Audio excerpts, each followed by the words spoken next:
দক্ষিণ দিনাজপুরের নাট্য জগৎ। প্রয়াত হরি মাধব মুখোপাধ্যায়। দক্ষিণ দিনাজপুরের নাট্য জগতে নেমে এলো গভীর শোকের ছায়া। প্রয়াত হলেন বিশিষ্ট নাট্য ব্যক্তিত্ব, বঙ্গরত্ন সম্মানপ্রাপ্ত হরি মাধব মুখোপাধ্যায়। মঙ্গলবার কলকাতার একটি বেসরকারি হাসপাতালে শেষ নিঃশ্বাস ত্যাগ করেন তিনি। মৃত্যুকালে বয়স হয়েছিল ৮৩ বছর।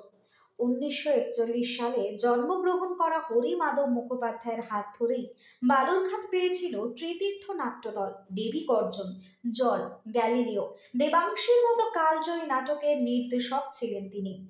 দীর্ঘ ৩৪ বছর তিনি বালুরঘাট কলেজে অধ্যাপনা করে গিয়েছেন। নাট্য চর্চায় অসামান্য অবদানের জন্য পশ্চিমবঙ্গ সরকার তাকে বঙ্গরত্ন সম্মানে ভূষিত করেন। মঙ্গলবার দুপুরে তার মরদেহ বালুরঘাটে পৌঁছালে শ্রদ্ধা জানাতে উপচে পড়ে জনস্রোত। প্রথমে তার বাসভবনে, এরপর বালুরঘাট কলেজ ও ত্রিতীর্থ নাট্যদলে তাকে শেষ শ্রদ্ধা জ্ঞাপন করা হয়।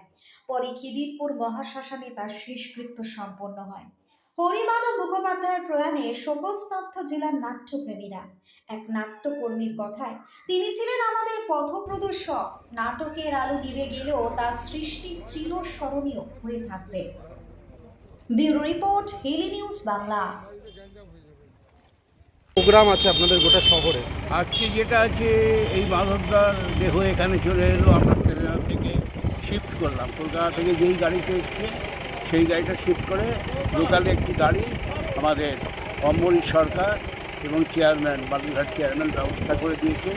সেই গাড়িতে এখন ওই দেহ যাবে ওনার বাড়িতে।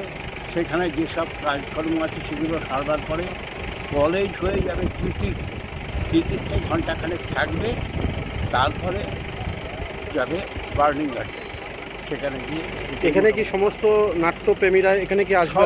সবাই শুধু নাট্যপ্রেমী না, আমরা ঘোষণা করেছি মাইকে, শহর জুড়ে ঘোষণা হচ্ছে, যদি কেউ শ্রদ্ধা জানাতে চান তারা যেন টিকিটে চলে এসে তাকে শেষ শ্রদ্ধা জানিয়ে যায়।